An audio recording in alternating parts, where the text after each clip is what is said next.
जय Siya Ram to all. आज का हमारा टॉपिक है डायमेंशन ऑफ फिजिकल क्वांटिटीज। तो सबसे पहला क्वेश्चन है कि डायमेंशन होती क्या है, डायमेंशन की जरूरत क्या है। तो इससे प्रीवियस वाले वीडियो में हमने डिस्कस किया था कि यूनिट का मतलब क्या होता है। जैसे हमारे पास कोई भी क्वांटिटी है, फॉर एग्जांपल मैंने बोला कि किसी चीज का मास हमें कैलकुलेट करना है, तो उसके लिए यूनिट क्या होती है, केजी होती है, ग्राम होती है ना, पाउंड होती है, ऐसी बहुत सारी यूनिट्स होती हैं।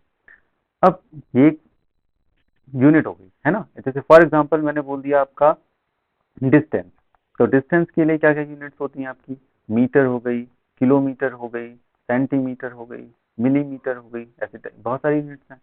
तो अब जब यूनिट का कंसेप्ट है हमारे पास किसी चीज को डिस्क्राइब करने के लिए, तो डायमेंशन की जरूरत क्या है, ये क्वेश्चन है। तो देखो कि जो यूनिट है, यूनिट में आपका केजी है, ग्राम है, और जैसे यहाँ देखा हमने डिस्टेंस में एक ही सिंपल डिस्टेंस के लिए मीटर भी यूज कर रहे हैं हम लोग, किलोमीटर भी यूज कर रहे हैं, सेंटीमीटर भी, मिलीमीटर भी।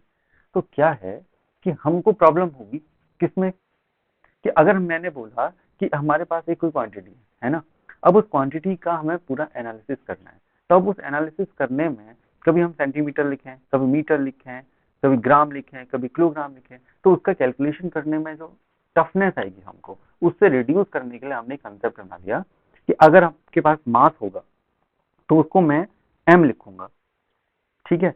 और अगर आपके पास लेंथ होगी, ठीक है, तो हम लेंथ को क्या लिखेंगे, एल लिख देंगे। हमारे पास टाइम होगा, जहां पर भी टाइम आएगा उसको हम टी लिख देंगे।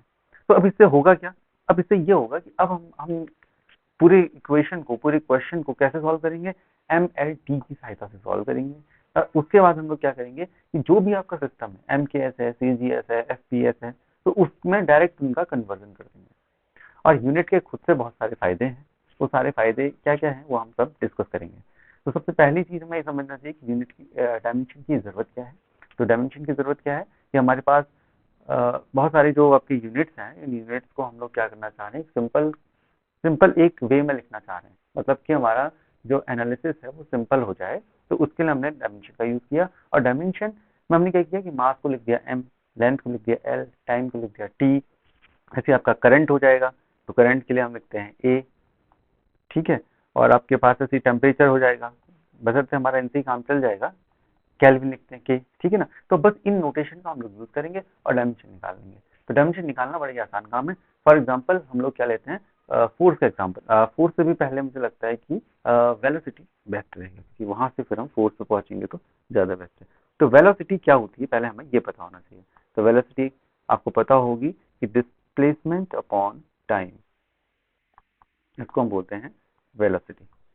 अब आपको पता होना चाहिए कि डिस्प्लेसमेंट को किस में मेजर करते हैं हम लोग, लेंथ में। और लेंथ के लिए डायमेंशन क्या लिखी गई है हमारी, एल लिखी गई है।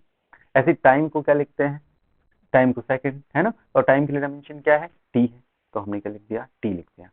ये ऊपर चले जाएगा तो क्या हो जाएगा, एल टी की पावर -1 हो जाएगा।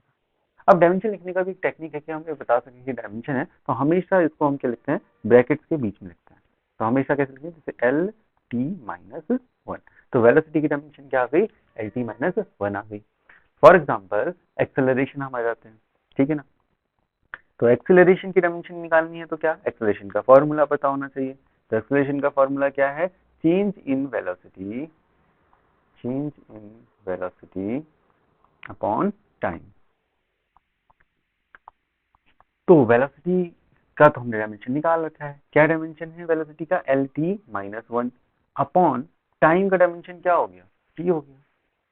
तो ये क्या हो जाएगा, एल टी -1, और टी ऊपर जाएगा तो -1 फिर से आ जाएगा, तो क्या हो जाएगा, एल टी -2। और फिर से हम इसको किस में रख देंगे, ब्रैकेट में रख देंगे। तो ये किसका डायमेंशन हो गया, एक्सेलरेशन का डायमेंशन हो गया। फॉर एग्जाम्पल किसी ने पूछा फोर्स का डायमेंशन निकालो, तो कैसे निकालेंगे फोर्स का डायमेंशन। तो फोर्स का फॉर्मूला पता होना चाहिए। फोर्स का फॉर्मूला है मास इनटू एक्सेलरेशन, ठीक हो गया। तो मास का क्या है, सिंपल सिंपल डायमेंशन है इसकी, तो एम ही लिख देंगे। एक्सेलरेशन की डायमेंशन निकाल ही चुके हैं, एल टी -2। तो किसका डायमेंशन हो गई, फोर्स की डायमेंशन हो गई। इसलिए डायमेंशन निकालना बड़ा ही आसान काम है। तो हम लोग क्या करेंगे, हमें फॉर्मूला पता होना चाहिए, और सिंपल सिंपल, क्योंकि मास को एम ही लिखना है हमेशा, है ना, ग्राम केजी और झंझट से मुक्ति मिल गई। हम क्या बोलेंगे, मास जहाँ पर आएगा हम m लिखेंगे, लेंथ जहाँ पर आएगा हम l लिखेंगे, टाइम जहाँ पर आएगा हम लोग t लिखेंगे। फॉर एग्जाम्पल मैंने एग्जाम्पल लिया वर्क का, तो वर्क का फॉर्मूला क्या होता है, फोर्स इनटू डिस्प्लेसमेंट। बस ये पता होना चाहिए कि फॉर्मूला क्या है, और फॉर्मूला भी रटने की जरूरत नहीं, क्योंकि हम आगे के जो चैप्टर्स पढ़ेंगे उसमें फोर्स भी पढ़ेंगे, वर्क भी पढ़ेंगे, वेलोसिटी, एक्सेलरेशन, सब कुछ पढ़ने वाले हैं। तो फॉर्मूले आपको खुद ही याद हो जाएंगे, बस डायमेंशन निकालने का टेक्निक आपको पता होना चाहिए, और बहुत ही सरल टेक्निक है। जहाँ पर भी मास आएगा वहाँ पर एम, बार बार इसको जब आप रिकॉल करेंगे तो आप भूलेंगे ही नहीं इसको, ठीक है ना। तो फिर से हम देखेंगे, फोर्स की डायमेंशन मैंने भी निकाल रखी है, M L T minus two. Displacement की डायमेंशन क्या हो गई, क्योंकि लेंथ है तो डायमेंशन हो जाएगी एल, तो कितना आंसर आ जाएगा एम, ये एल और ये वाला एल, एल स्क्वायर बना देंगे, M L square T minus two. तो ये किसकी डायमेंशन हो गई, वर्ग की डायमेंशन हो गई। ऐसे आपके पास बहुत सारे फॉर्मूले हो सकते हैं। फॉर एग्जाम्पल एक मैं और ले लेता हूँ, टॉर्क ले लेते हैं, ठीक है ना। तो टॉर्क का फॉर्मूला क्या होता है, टॉर्क बराबर होता है आर क्रॉस एफ, या इसको हम बोल सकते हैं डिस्टेंस इंटू फोर्स। बस केवल फॉर्मूले के आधार पर, क्योंकि टॉर्क का एक अच्छा खासा एक्सप्लेनेशन है, और जो कि 11th के कोर्स में है भी, तो हम उसको डिस्क्राइब करेंगे आगे अच्छे तरीके से।